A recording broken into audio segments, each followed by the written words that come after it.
एक अजीब आहट से एकदम नींद खुल गई। सामने वाली दीवार पर टंगी घड़ी पर देखा तो रात के 2:20 बज चुके थे। तभी रात के वक्त एक अजीब सी आवाज मुझे अपने कमरे के भीतर कहीं से आ रही थी। आवाज जैसे कोई अपने नुकीले नाखूनों से जमीन कुरेद रहा हो या लकड़ी को खरोच खरोच के जगह बना रहा हो, इस तरह की आवाज थी वो। उस आवाज को सुनकर तो मेरे डर के मारे गला ही सूख गया था।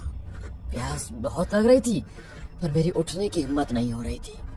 काफी देर ऐसे ही आंखें बंद करके मैं बेड पर लेटा रहा, पर वो आवाज वो थमने का नाम नहीं ले रही थी।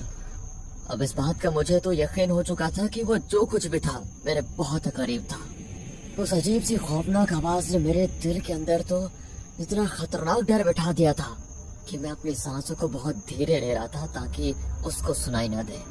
और मैं धीरे धीरे अपनी सांसों को लेता गया। वो चीज क्या थी ये देखने की मेरी जरा भी हिम्मत नहीं हुई, पर कब तक ऐसे लेटे रहने का ढोंग करता मैंने बड़ी मुश्किल से हिम्मत जुटाई और से उस आवाज को सुनने की कोशिश करने लगा ताकि मुझे ये पता चल जाए कि वो आवाज आ कहाँ से रही है।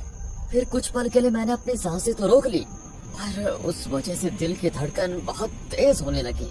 अब दिल तो जोर जोर से धड़क रहा था, पर मेरे कानों के पर्दों पर हर एक धीमी आवाज टकरा रही थी और मेरे दिमाग को सचेत कर रही थी बार बार। फिर कुछ पल के सन्नाटे के बाद मुझे दोबारा वो लकड़ी को नाखूनों से खरोदने की आवाज आने लगी। अब उस आवाज की दिशा ने मुझे चौकन्ना कर दिया था। मैं समझ गया था कि वो आवाज कहाँ से आ रही है। बिना आवाज किए मैंने धीरे धीरे अपने ऊपर कंबल ओढ़ना शुरू किया। कंबल सिर तक ओढ़कर सिर्फ आगे खुली रखी मैंने। दीवार से सटक कर लेटा मैं बेड के दूसरी तरफ सरकने लगा। बिना आवाज किए मैं धीरे धीरे अपने बेड के नीचे झांकने लगा, क्योंकि वो आवाज मेरे बेड के नीचे से आ रही थी। फिर मेरी नजरें उस बेड के नीचे फैले हुए डरावने अंधेरे पर गई। मैं वही उस आवाज को तलाश रहा था, पर अचानक वो आवाज आना बंद हो गई। एक खौफनाक जानलेवा सन्नाटा पूरे कमरे में फैल चुका था। उस सन्नाटे में मैं अपने दिल की तेज धड़कनों को साफ साफ सुन सकता था। फिर मेरी नजर सामने घड़ी पर गई और पता चला कि धीरे धीरे हर सेकंड बढ़ती भी सुई 2:30 पर रुक गई। मैं गौर से उस घड़ी के कांटों को देख ही रहा था कि तभी मुझे किसी की हल्की सी आवाज में घुमाते शब्द सुनाई दिए, किसे ढूंढ रहे हो। अब मैं कुछ समझ पाता कि तभी बेड के नीचे कोने में तो चमकदार आंखें नजर आए।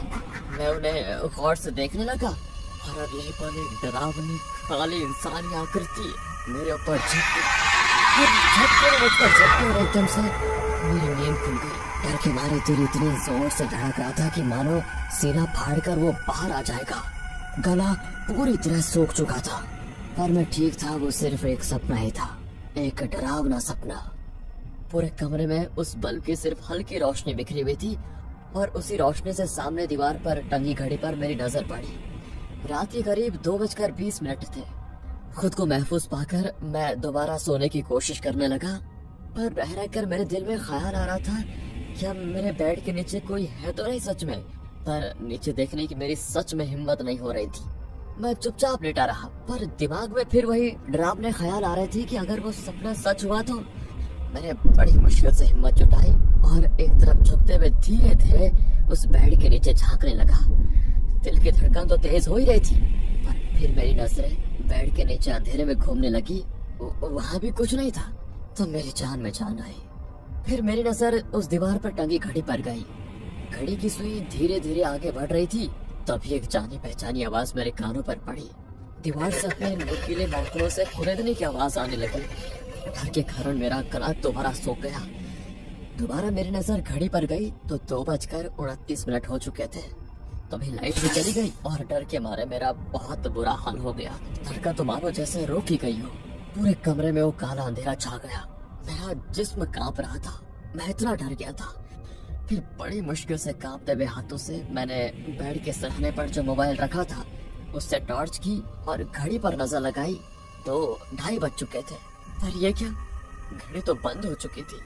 तभी मेरे पीछे किसी की गर्म सांसें टकराई, जिससे मेरी बची कुछ हिम्मत सब कुछ टूट गई और साथ ही एक भयानक आवाज मेरे कानों पर पड़ी, किसे ढूंढ रहे हो।